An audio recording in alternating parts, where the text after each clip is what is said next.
turn now to the later developments in the history of form criticism after Hermann Gunkel.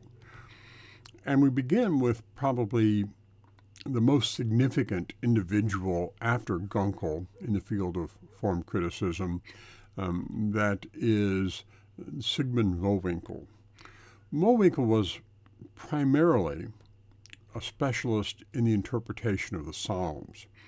And of course, Gunkel himself had emphasized the Psalms as an important place for the application of form criticism. But Gunkel takes Mowinckel's form criticism in a fundamentally different direction from Gunkel himself. And the reason for this different direction is that he was influenced by Wilhelm Grünbeck's emphasis on Religionsgeschichte, and particularly the emphasis of ancient Near Eastern influence, especially from Mesopotamia, on Israel's religion. Now, today, Mowinckel is probably best known, at least in America, for his emphasis on the development of the idea of the Messiah in the Psalms. This he worked out in his 1951 book, published under the title, He That Cometh, here in America. But he also did a major 6-volume treatment of the Psalms, and another work that was quite influential, entitled The Psalms in Israel's Worship, published in English in 1962. But the major contribution overall to the development of methodology when it comes to Old Testament interpretation was Mowinckel's role as the founder of what we would today think of as the Myth and Ritual School, sometimes also called the Scandinavian School or the Uppsala School. Now, the fundamental point that provided the basis of the myth and ritual approach to interpreting the Psalms especially was the recognition that all religious texts were shaped within the system of worship or the cultus of a people. And it's not just the fact of the importance of the cultus, but also a certain understanding of how those texts were employed that is important here. So Mowinckel takes the view that religious texts were part of the process of reenacting significant experiences in the religious life of the community. And the way they did this was by universalizing what was a specific religious experience, an individual or specific Sitzumleben. And the text allows the worshiper to universalize that experience, thus allowing the individual to participate in that experience through the recapitulation or the reenactment or the reengagement with those experiences. And so through this process, Mowinckel argues, subsequent generations are not merely hearing about this experience, but actually participating in it through the universalized reenactment of the experience through the engagement of that experience based on the text in the cultus. Now, this applies to the Psalms in a particular way. Mowinckel emphasizes the cultic context, not only of the use of the Psalms, but of the Sitzumleben, the experience in the life of the community that gives rise to the literature in the first place. And he connects this specifically with something that he borrows from Mesopotamia, particularly ancient Near Eastern religion experience in Mesopotamia. And as a result, he suggests or theorizes the existence of an enthronement festival in ancient Israel that was essentially an Israelite version of the Mesopotamian Akitu festival, the New Year's festival in Mesopotamian religions. This enthronement festival as Mowinckel conceived of it, had three major elements. One is the celebration and the affirmation of Yahweh as creator, emphasizing the importance of creation to the theology of the Old Testament. In connection with that, the second element of the Enthronement Festival was a celebration of the victory of Yahweh over the powers of chaos and darkness. And this is where he situates the idea of the day of the Lord, the day of Yahweh, that's found in the prophets and to a lesser extent in the Psalms.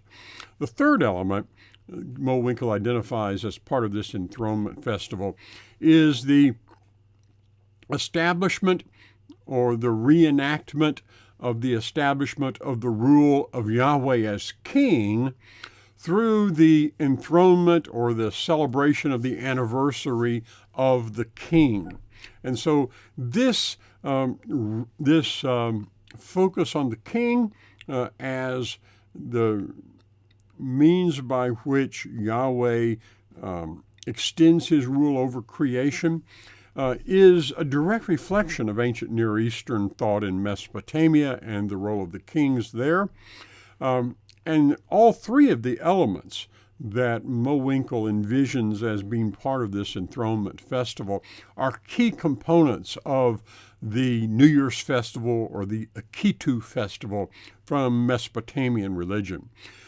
As it relates to the Psalms in particular, Mowinckel connected almost all of the Psalms with this festival. So we saw virtually all of the 150 Psalms in the Psalter as, in one way or another, connected to this Enthronement Festival. So he has a very specific context for the cultic use of these psalms, and he draws this primarily from ancient Near Eastern religion in Mesopotamia, to a lesser extent in Egypt, and he postulates, invents, I think might be a better word, this idea of an enthronement festival in Israel to accommodate these ideas. Now, after Mowinckel, a number of others extended his ideas and modified them to a degree. One of the important people who modified Mowinckel's idea was Arthur Weiser, a professor at the University of Tübingen, who recognized that the idea of an enthronement festival that Mowinckel had supposed really had virtually no support whatsoever in the Old Testament. And so while Weiser wanted to maintain the idea of the importance of a central cultic festival, he replaced the Enthronement Festival with a covenant renewal festival. And so this idea of an annual covenant renewal festival that was really at the heart of Israel's liturgical year, and to which many, if not most of the Psalms were connected, is an important step after Mowinckel in the interpretation of the Psalms. Beyond Mowinckel, there were other contributors in the Scandinavian myth and ritual school who probably deserve to be mentioned in this context as well. H.S. Nyberg particularly argued that the majority of the literature of the Old Testament, not merely the Psalms and some of the prophetic literature, but also the Pentateuchal literature and the pre-exilic prophets, also including what we think of as the former prophets, that the majority of this literature was shaped and transmitted orally in the period before the exile, and it was only in the exile or after the exile that this oral transmission of material was written down. A similar approach by Ivan Engnell perhaps took this step even further, and Engnell is kind of seen as the kind of the end of the process of this myth and ritual approach. Engnell denied the existence of any J&E documents before the exile. In his mind, all that there existed before the exile was the oral tradition, and any of the written sources come to be put down in written form during the exile and after it. So these are key people, along with Mowinckel, who contributed to the Scandinavian approach. We should recognize that the Myth and Ritual School made an important contribution to the Old Testament studies by recognizing the important role of the cultus and worship in a positive sense in Israel's religious life, because earlier, particularly Wellhousenian source criticism, had tended to take either a negative view of the cultus or it simply ignored it altogether. And so by highlighting the important role of the cultus, even if they overstated some aspects of it, by highlighting its importance, the Myth and Ritual School helped to bring back into a little bit of balance something that was certainly missing from earlier critical understandings of Old Testament religion. However, I have to say that we must acknowledge that this positive value was counterbalanced by ultimately a very highly speculative and unsupported reconstruction of the nature of Israel's worship and also its history of its religion. Before we leave form criticism, it would probably be helpful to just do a kind of a quick review of some of the ways that form criticism relates to source criticism.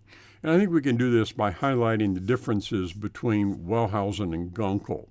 So Wellhausen thought primarily in terms of authors and secondarily editors who edited the documents together, whereas Gunkel is focused primarily on traditions that are handed down orally through communities.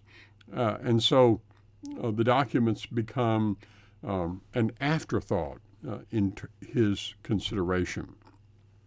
For Wellhausen, the texts themselves and the process of their editing together reflect the theological development of Israel's religion. So if you want to read the theological development of Israel's faith, you do it by plumbing the history of the texts as they are written and combined.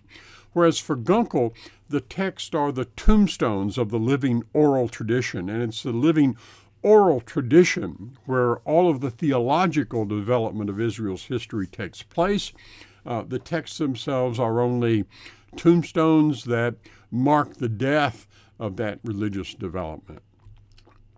So for Wellhausen, you simply cannot go back beyond the underlying text. The texts create a starting point for understanding the history of Israel's religion, and you really can't go back beyond the text at all.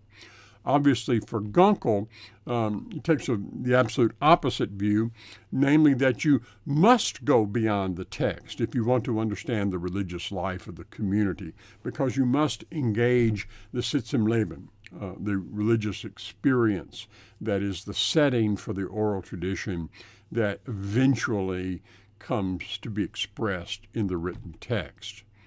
The implications of all of this are, for Wellhausen, that you really can't speak about history at all before the monarchy, because it's only with the monarchy and the J source that you get the first texts, and without text you have nothing with which to work. But for Gunkel, you could go before the text to explore and encounter the spiritual and intellectual history of Israel. You couldn't recover what he might call real history, but you could recover the religious experiences of the community before the monarchy. And this opens the door then for later developments that move us in the direction of what we call tradition criticism,